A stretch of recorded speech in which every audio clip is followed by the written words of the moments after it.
Então, começa com a paz, e um dos aspectos que serão assinados no acordo é que Israel vai poder reconstruir o templo lá no Monte Moriá.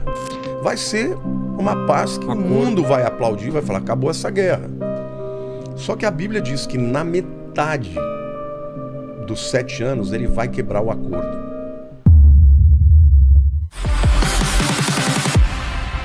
Se dá um contexto do que é o livro do Apocalipse e depois a gente entrar um pouco mais profundo. Olha, muita gente confunde. Eu primeiro queria dizer o seguinte, você não faz uma interpretação teológica ou hermenêutica baseada numa lógica humana. Lógica humana é o quê? Por exemplo, algumas pessoas falam para mim, mas os apóstolos sofreram. Por que a igreja agora não vai ser? Isso é uma lógica humana. É um raciocínio. Minha cabeça... Não faz sentido eles terem sofrido e a gente não. Entendi. Você não pode falar isso com o texto bíblico. Você tem que ir para o texto bíblico e ver o que o texto fala. Então, quando você fala da grande tribulação, esse termo que fala de, você já sabe que são 7 anos. Da onde vem isso? Isso vem do livro de Daniel, capítulo 9, de 24 a 27. Quando Daniel está no final do período da Babilônia, que eles ficaram 70 anos lá, exilados, e Daniel, sabendo pelas profecias e a profecia de Jeremias que o exílio babilônico demoraria 70 anos, Daniel foi para lá com 19 anos de idade, era um menino, ele passou por 3 reis. E agora ele está lá com 89 anos, terminando 70 anos, ele faz um jejum de 21 dias. Para saber como é que ia ser a saída do povo de lá. Porque ele falou, Deus falou, o exílio vai acabar. Enquanto ele está orando, demora 21 dias e de repente aparece o anjo Gabriel. E o anjo Gabriel, ao invés de responder para ele só sobre a saída e a volta para Jerusalém, para a terra de Israel, ele conta toda a história da humanidade até o final dos tempos. Por que será que ele fez isso? Por quê? Porque o Daniel foi um profeta do fim. Entendeu? Ele é o primeiro profeta apocalíptico. Eu até vou fazer uma série de estudos de Daniel com paralelo em Apocalipse. Tem muitas coisas em comum. E dentre estas, ele começa a falar da saída da ordem, porque Ciro, o Ciro, o persa, o que ele fez para dominar a Babilônia? Os camaradas estavam uma semana enchendo a cara num banquete. O rio Eufrates tinha um braço que passava debaixo da Babilônia. A Babilônia era inexpugnável. Ela tinha 2 muralhas. A muralha exterior tinha mais ou menos uns 30 metros de altura. Era impossível. Prédio de 10 andares. E tinha a largura de mais ou menos 8 a 10 metros de largura. Nossa! Eles faziam corrida de biga lá em cima. Depois disso tinha um fosso, vinha uma segunda muralha também poderosa. Ou seja, era inexpugnável. Intransponível. O que eles fizeram? Eles desviaram o curso do rio. Aí ficou o vão. Aí eles entraram. Pelo onde era o rio. E os camaradas estavam todos enchendo a cara, eles dominaram num dia.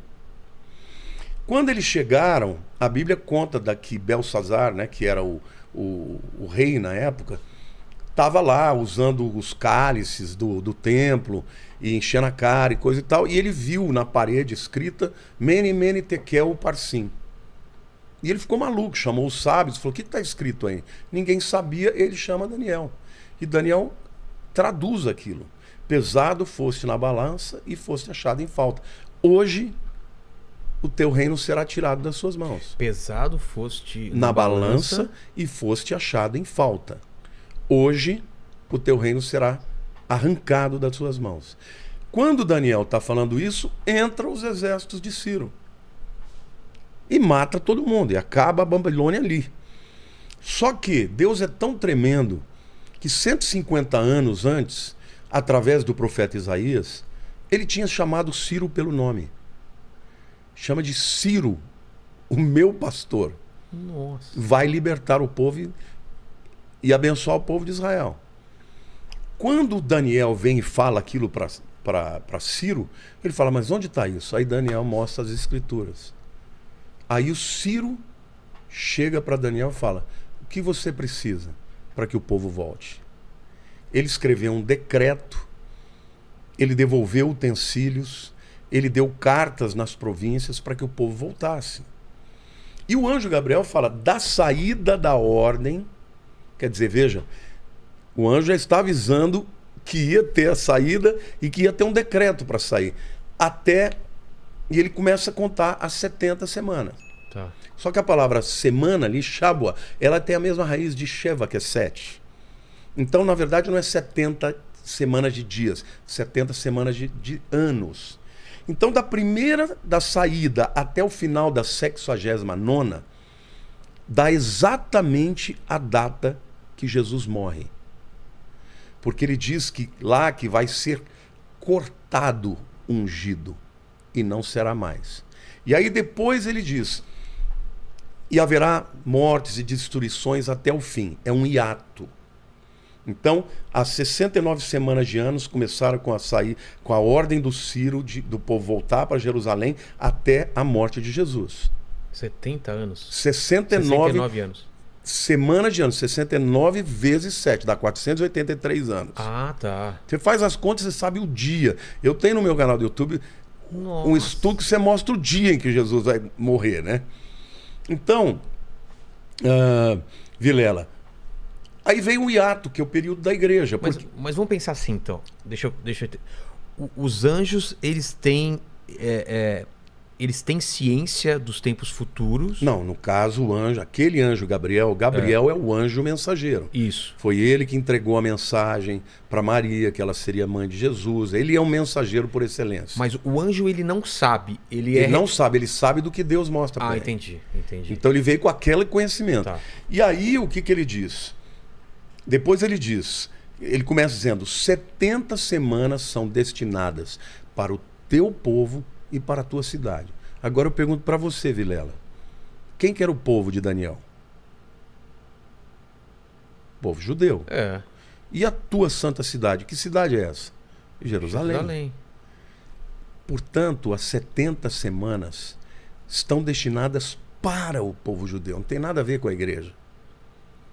A última semana, e aí ele diz, o povo de um príncipe que há de vir destruirá o santuário e a cidade. A gente sabe pela história que quem destruiu a cidade e o templo foi o general Tito, que depois se tornou imperador. Sim. Então, a gente sabe que o anticristo, ele é descendente deste Império Romano que destruiu o templo e a cidade. Porque ele diz, o povo do príncipe que há de vir fará uma firme aliança por uma semana. É a última semana de anos. Então daí vem o entendimento da grande tribulação. A grande tribulação é a 70ª semana de Daniel que o anjo Gabriel contou para ele. Mas isso não está localizado ainda em tempos como... Você não, fez o cálculo... O 69 já está. Então, esse está. Agora, quando começa a 70ª? Então, no dia da assinatura do acordo de paz. E esse acordo de paz, já vários começaram a fazer conversações. Mas você sabia, vai ter que ter uma guerra para ter um acordo de paz? Não, as guerras aconteceram nesses 2000 anos. Primeira Guerra, Segunda Guerra, tudo isso. Conflitos. E Jesus falou disso. Quando vídeos falar de guerras, rumores de guerra, ainda não é o fim. O que inicia a última semana, que é a grande tribulação... É uma paz. É um acordo de paz. E quando muita gente me pergunta, quem é o anticristo? Olha quem está propondo o acordo. De paz. Porque vai haver uma dupla ali. É o anticristo e o falso profeta. Anticristo e falso profeta. O falso profeta aparece antes? Não. O falso profeta vai ser um líder religioso mundial. Tá. Que vai ter um discurso de unidade entre as religiões. Um discurso bom. Bom, vamos fazer paz e vamos juntar. Tá.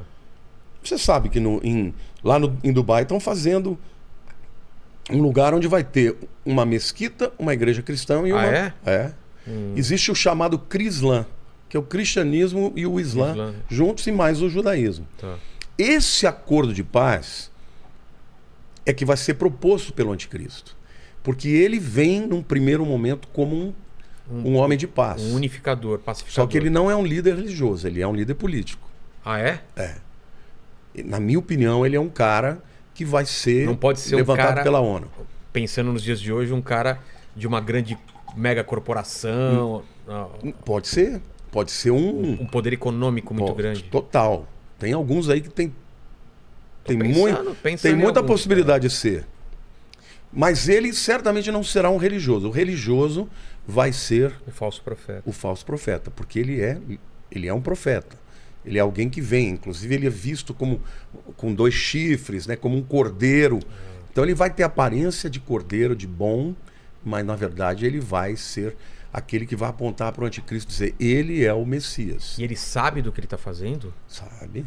Total. Agora, essa semana última, a grande tribulação, ela começa com paz. Tá. Na hora que eles fazem Mas não tem também, desculpa interromper, não tem também o Templo de Salomão? Sim, então eu vou chegar lá. É depois? Tá, então começa com a paz. Então, começa com a paz e um dos aspectos que serão assinados no acordo é que Israel vai poder reconstruir o templo lá no Monte Moriá. Entendeu? Por quê? Qual que vai ser o argumento? O judeu adora na sexta, né? O Shabat começa na sexta. Não, desculpe, o muçulmano. É durante a sexta. O Shabat do judeu Sábado. começa na sexta, depois das 18 horas, e vai até o sábado. O Shabat é do judeu. E domingo da igreja. Certo. Então, o templo vai ser reconstruído. E o que o povo palestino, os muçulmanos vão ter em troca? Por exemplo, a Palestina vai ser reconstruída, eles vai derrubar os muros, vão fazer estradas. Vai ser uma paz que o mundo vai aplaudir, vai falar, acabou essa guerra. Só que a Bíblia diz que na metade dos 7 anos ele vai quebrar o acordo. E lá no livro de Tessalonicenses, capítulo 2, a Bíblia diz que ele vai entrar nos santos dos santos, ostentando-se como se fosse Deus. Ora, para ele entrar nos santos dos santos, o templo de Salomão tem que ter sido reconstruído. Então, por Onde isso, seria esse templo? Não é no onde Monte tem Moriá. Mas não é onde Onde escombros e em cima tem uma mesquita? Você alguma já coisa? viu aquela foto clássica de Jerusalém? Que de um lado você tem uma cúpula Sim. de dourada, que é de ouro. Sei. Então, aquele é o domo da rocha. Dentro daquela cúpula tem a pedra que os judeus acreditam que Abraão apresentou Isaac. E os muçulmanos acreditam que Ibrahim apresentou Ismael. Aquela pedra lá, aquela cúpula é chamada de cúpula dourada, né? Ou domo da rocha. Do outro lado tem uma mesquita que chama Al-Aqsa, que é aquela que tem uma cúpula cinza escuro. O templo, ele vai ficar entre as duas coisas, não vai ter que derrubar não vai nada. ter que derrubar nada. Não. Tá. Por que eu afirmo isso? Porque existe uma porta em Jerusalém, chamada de Porta Dourada, ou Porta Formosa, que ela está fechada.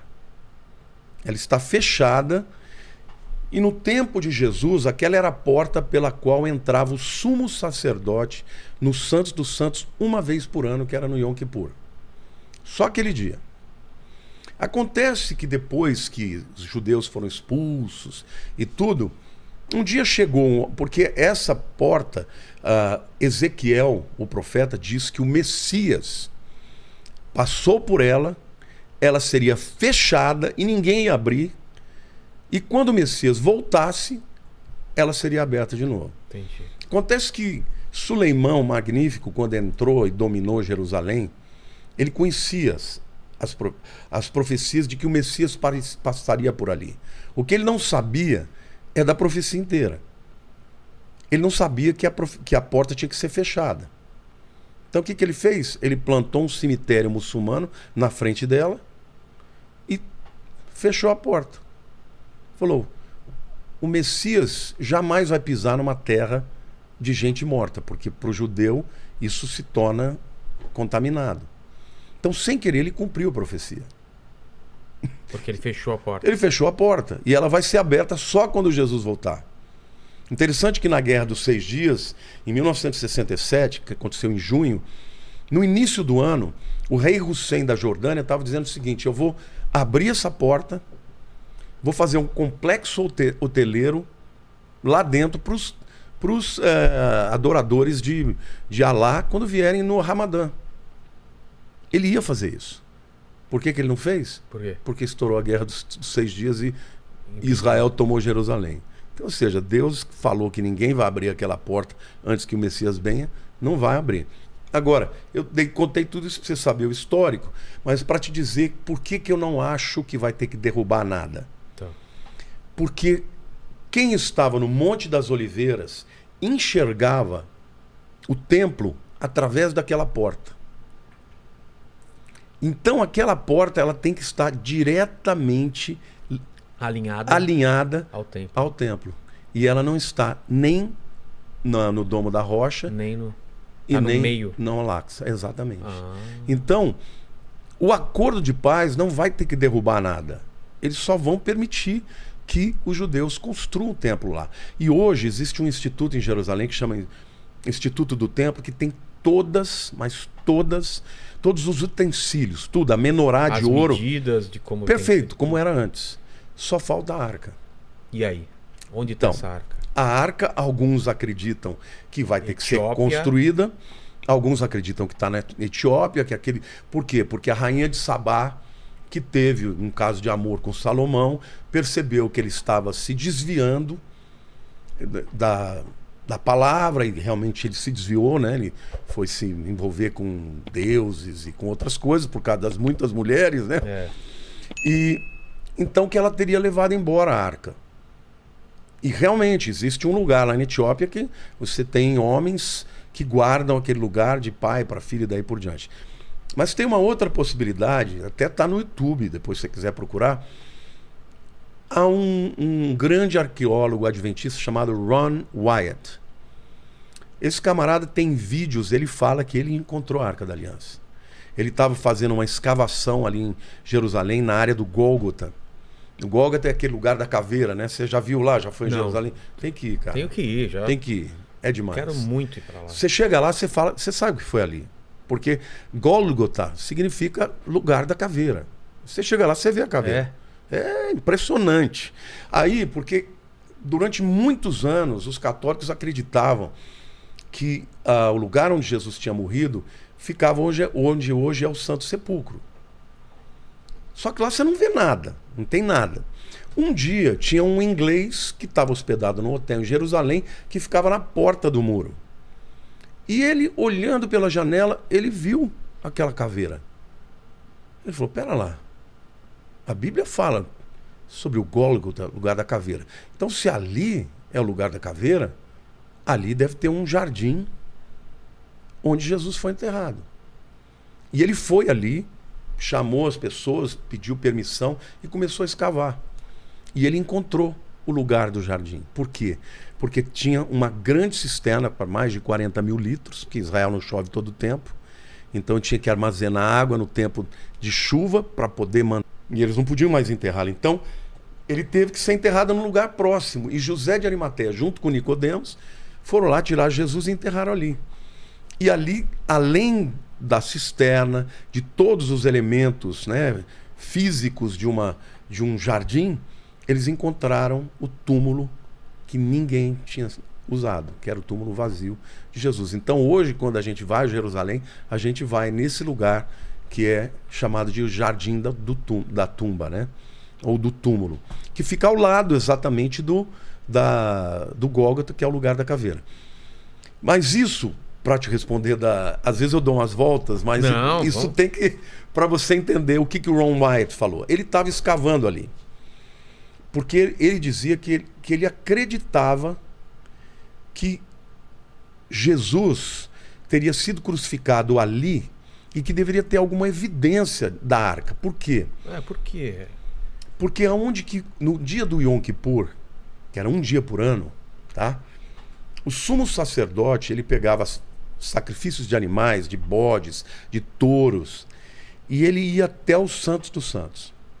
Porque o templo ele era dividido, o templo era dividido em átrio exterior, né, onde ficavam os gentios, depois tinha o pátio das mulheres, depois tinha o pátio dos homens, aí você tinha uma escadinha onde tinha o altar do sacrifício, e aí entrava dentro da casa mesmo, o primeiro, vamos dizer, cômodo era o lugar santo, onde os sacerdotes entravam todos os dias para trocar os pães da proposição, para acender a luz da menorá e tudo. Mas aí tinha um véu pesado, e lá dentro tinha os Santos dos Santos. Então, tinha o altar, uma parte que era o santo, Lugar santo. lugar santo, e o santo do santo era o lugar mais santo.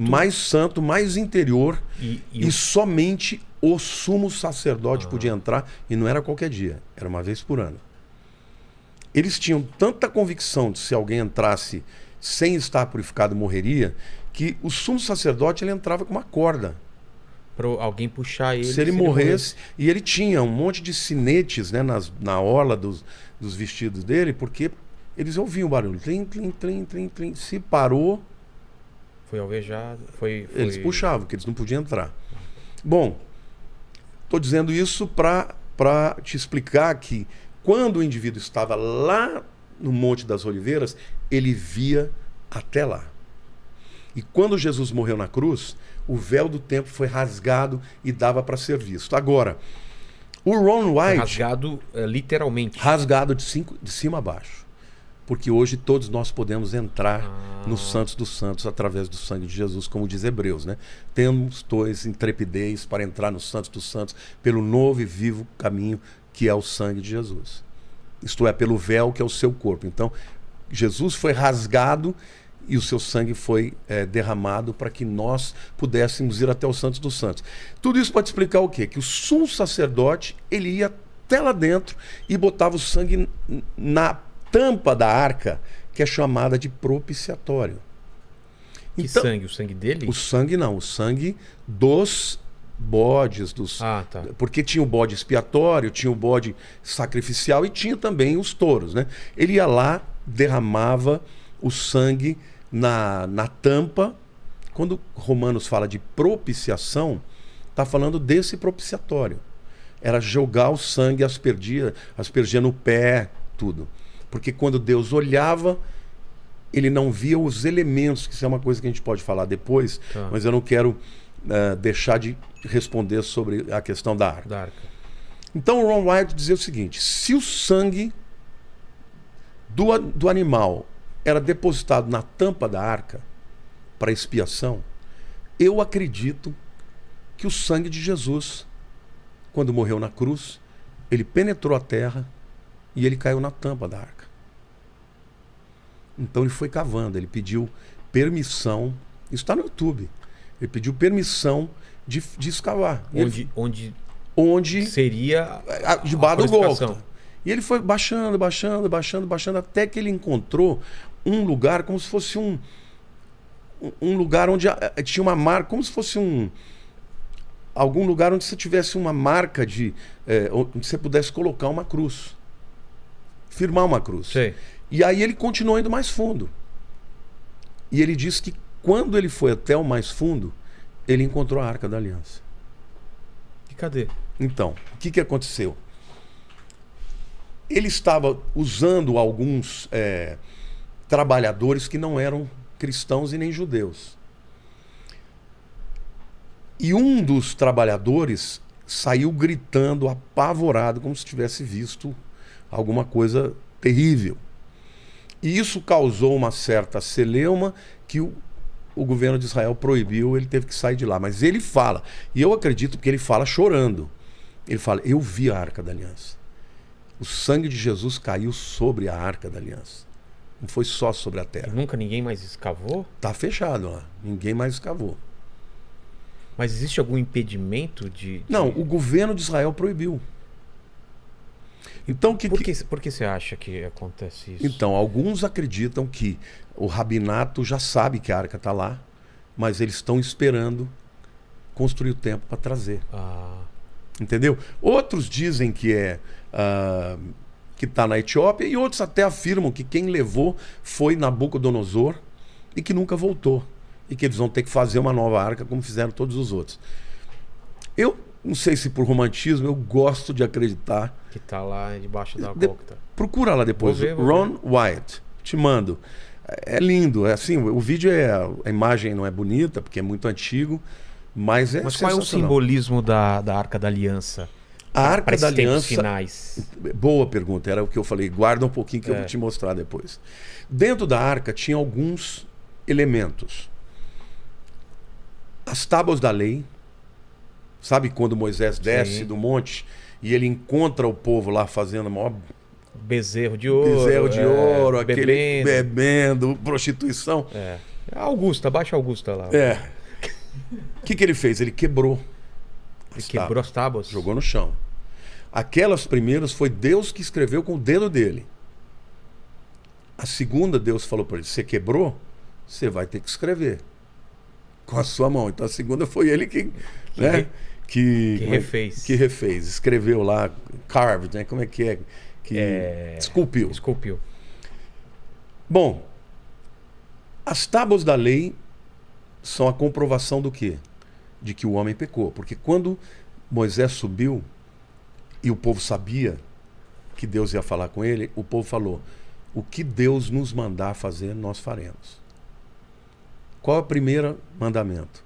Não terás nenhuma imagem perante, outros deuses perante mim. Não farás para ti imagem, escultura. Quando ele chega lá embaixo, Moisés, a primeira coisa que eles tinham falado que eu cumpri, não cumpri. Segundo elemento que tinha lá era a vara de Arão, que floresceu. Porque aconteceu uma outra coisa também.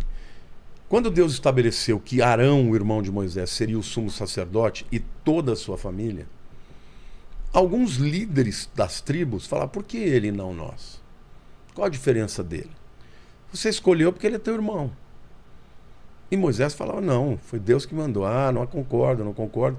E Deus falou para ele: então você vai fazer o seguinte, você vai mandar cada um dos líderes de tribo, né, das 12, dar o seu cajado. E vocês vão colocar, você, Moisés, vai colocar esses 12 cajados dentro do tabernáculo. E deixa passar a noite. No dia seguinte você vai lá e pega. Ele fez isso, o pessoal colocou. Quando ele pegou os 12 cajados, todos estavam iguais. O de Arão tinha brotado folhas de amendoeira. Ou seja, eles reconheceram que Arão era a escolha de Deus. Então, o segundo elemento que estava ali era uma comprovação de rebelião espiritual contra a autoridade que Deus estabeleceu. E o terceiro era um pote do maná. Você sabe o que a palavra maná significa? Eu nunca entendi direito. Ma é o quê? Maná é o que é isso? Ah, é? É. Mazé. Você pode falar no hebraico mazé ou maná. Que é isso? Que isso? Por quê? Porque de repente eles começaram a ver um negocinho que caía no chão. Eles: o que é isso? Põe na boca, era uma delícia de comer. Mas depois de um tempo, eles se enjoaram do maná. E eles chamaram aquele maná de pão maldito. Ah, é? Se inscreva no canal Refúgio Cortes e já deixa o like. Isso ajuda demais o canal a crescer e motiva a gente a trazer cada vez mais cortes de podcast para vocês.